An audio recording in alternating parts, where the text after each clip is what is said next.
یہ ملک ہمارا ہے. آپ کا یہ اجتماع آج ملک کی وحدت کی علامت ہے، پاکستان کی وحدت کی علامت ہے. ہم کسی بھی تحریک کو اس بات کا حق ضرور دیتے ہیں کہ وہ اپنے حقوق کی بات کرے، وہ اپنے مطالبات کی بات کرے، لیکن اگر وہ پاکستان سے علیحدگی کی بات کرتے ہیں تو یہ اجتماع پیغام دے رہا ہے.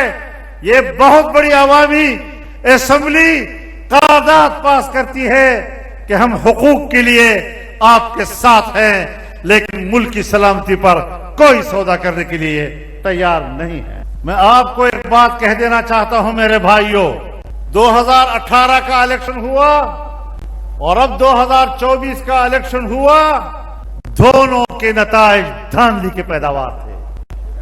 ہم نے نہ 2018 کا الیکشن تسلیم کیا، نہ 2024 کے نتائج کو تسلیم کرتے ہیں، اور پیغام دینا چاہتے ہیں اسٹیبلشمنٹ کو بھی، حکمرانوں کو بھی، کہ تمہاری ان اسمبلیوں کی اب کوئی اہمیت نہیں ہے. اب اگر اہمیت ہے تو اس عوامی اسمبلی کی اہمیت ہے. اب فیصلے یہاں پر ہوں گے، قوانین یہاں سے پاس ہوں گے، قراردادیں یہاں سے پاس ہوں گی. ملک کے مستقبل کا فیصلہ عوام نے کرنا ہے.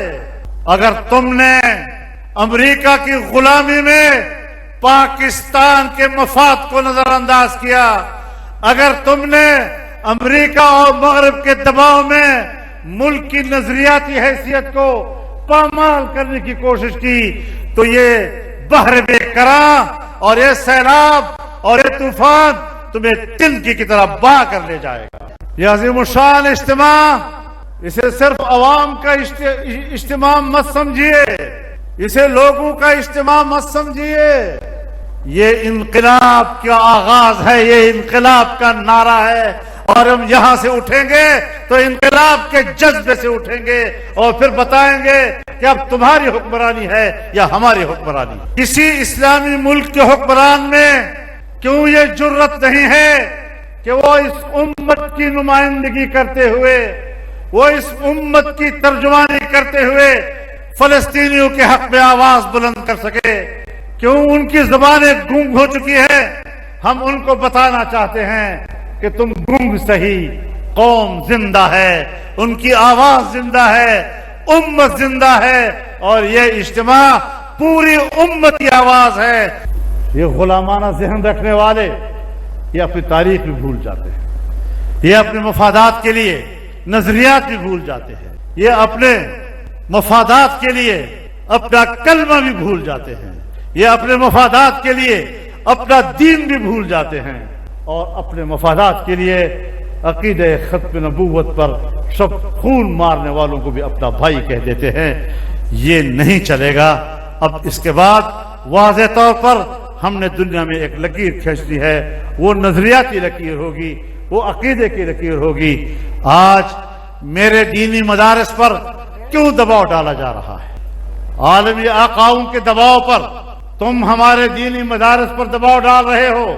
قرآن و حدیث اور فقہ کے علوم کے لیے جو نصاب ہم نے متعین کر رکھا ہے وہ تمہارے آج نشانے پر ہے. لیکن یاد رکھو، ابھی ہم نے تمہیں نشانے پہ نہیں رکھا. ہمارے تحمل کا اندازہ لگائیے. تم نے مدارس کو نشانے پہ رکھا ہوا ہے، ابھی ہم نے فیصلہ نہیں کیا، اور جس دن ہم نے فیصلہ کیا، خدا کی قسم کھا کر کہتا ہوں، اللہ کو گواہ بنا کر آپ سے کہنا چاہتا ہوں کہ ملک چھوڑنے پر تمہیں مجبور نہ کیا، تمہیں فضل الرحمان نہیں ہوں.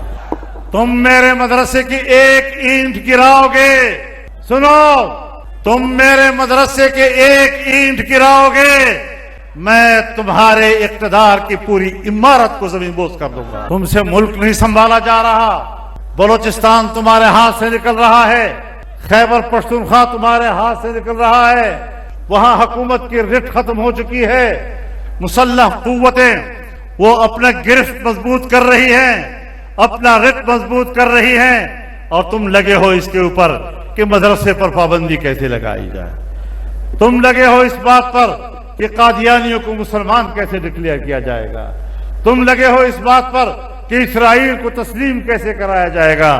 تمہارا باپ بھی یہ مقصد پورا نہیں کر سکے گا اور تمہارا یہ خواب کبھی بھی شرمندہ تعبیر نہیں ہو سکے گا۔ میں نے تو اسمبلی میں بھی کہا تھا کہ یہ جو تم لوگوں سے ٹیکس وصول کرتے ہو یہ قوم عادی ہو چکی ہے۔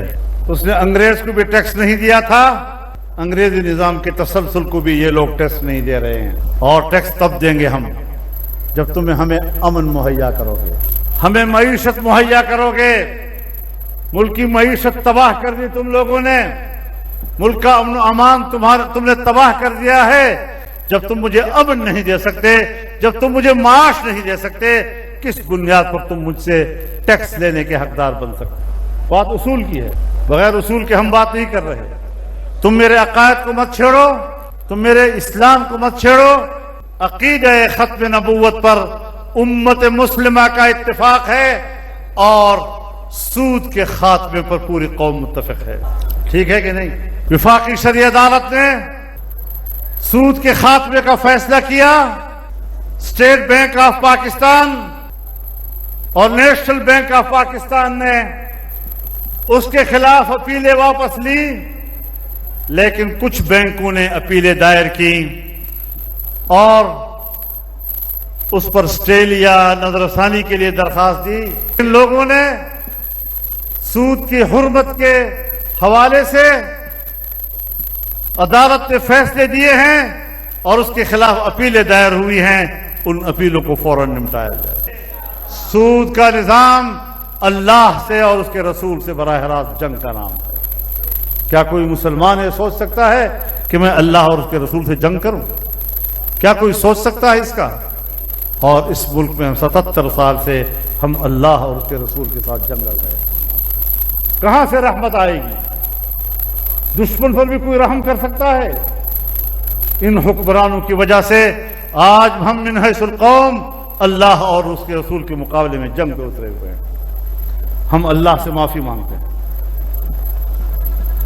اور اس گناہ کی تلافی کے لیے میں پوری قوم کو متحد ہونے کی دعوت دیتا ہوں، اور انشاءاللہ ہماری اگلی تحریک اس لعنت کو ختم کرنے کے لیے ہوگی۔ آپ کا اتفاق رائے ہے تو انشاءاللہ العزیز عقیدہ ختم نبوت پر مجلس تحفظ ختم نبوت جس طرح پہرا دے رہی ہے، ہم اس کے شکر گزار بھی ہیں۔ شاید ہم غافل ہوں، لیکن یہ فقیر اس قلعے کے دیواروں پر کھڑے ہو کر چوکیداری کر رہے ہیں۔ انشاءاللہ ہم اس تحریک کو آگے بڑھائیں گے اور یہ سلسلہ جلسوں کا چلتا رہے گا۔ اللہ تعالی ہمارا حامی و ناصر ہو اور اللہ تعالی ہمارے قصوروں کو معاف فرما دے، اللہ اپنے عفو و کرم کا معاملہ فرمائے۔